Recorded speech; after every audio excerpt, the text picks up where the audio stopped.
యుద్ధానికి ముగింపు పలకండి.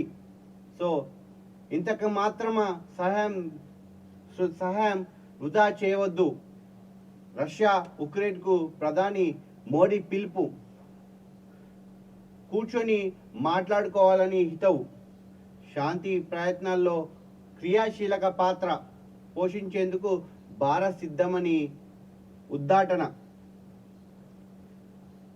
సో ఇది పరిస్థితి. అంటే నిన్న మనకు ఉక్రెయిన్ ప్రెసిడెంట్ని నిన్న మన ప్రధానమంత్రి కలవడం జరిగింది. దాంట్లోనే భాగంగా మీ ఇద్దరు రష్యా ఉక్రెయిన్ ఖచ్చితంగా కూర్చొని మాట్లాడుకోవాలి, దీనికి ముగింపు పలకాలన్నట్టు కూడా మోడీ పిలుపునిచ్చినట్టు కూడా తెలుస్తూ ఉంది. దాని తర్వాత ఖచ్చితంగా భారత్ మీ చర్చలకు ఖచ్చితంగా భారత్ మీకు సహాయపడుతుంది, చర్చలు సఫలమయ్యేటట్టు కూడా చూస్తుంది అన్నట్టు కూడా మోడీ హామీ ఇచ్చినట్టు కూడా తెలుస్తోంది. ఇక్కడ ఇమేజ్లో చూడండి, ఇమేజ్లో ఉక్రెయిన్కి సంబంధించిన ప్రెసిడెంట్ మళ్ళా మన ప్రధానమంత్రి మోడీ ఇద్దరు కూడా కలుసుకున్నట్టు తెలుస్తూ ఉంది.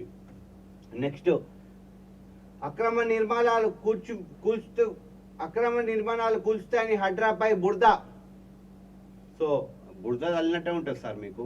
ఎందుకంటే మీ దాకా వస్తే అంటే సామెత ఉంది మనకు ఏంటంటే, తన దాకా వచ్చేదాకా ఏది కూడా మెట్టుకు కాదు. సో మీ దాకా వచ్చేదాకా కూడా అది మెట్టుకు కాదు. ఒక్క ఇటుక FTLలో ఉన్న నా ఫామ్ హౌస్ మొత్తం కూల్చేయండి, చూపిస్తా. ఆల్రెడీ మా దగ్గర ఉన్నాయి ప్రూఫ్లు. మీడియా సంస్థల దగ్గర మీ చిట్టా మొత్తం ఉంది. మీ అక్రమ చిట్టా 100 కోట్ల ఆస్తులు ఇవన్నీ అక్రమ చిట్టా అంతా మీడియా దగ్గర ఉంది సార్. ఇది ఖచ్చితంగా మీ ఒక్క ఇటుక కాదు, దాంట్లో సగభాగం ఇట్టుకున్న FTL హైడ్రాలు కూలకపోతే జనాల కూల కొడతట్టున్నారు. ఇప్పుడు KTR హరీష్ రావుకు మంత్రి పొంగిలేటి సవాల్.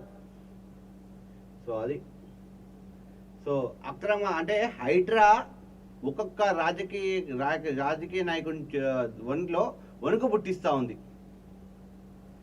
సీఎం నుంచి కింది స్థాయి లీడర్, గ్రామ స్థాయి లీడర్ వరకు కూడా హైడ్రా వణుకు పుట్టిస్తూ ఉంది. ఒక పక్క దానం నాగేంద్ర, ఒక పక్క KTR, ఒక పక్క పొంగులేటి, ఒక పక్క జూపల్లి, ఒక పక్క తుమ్మల నాగేశ్వరరావు, ఒక పక్క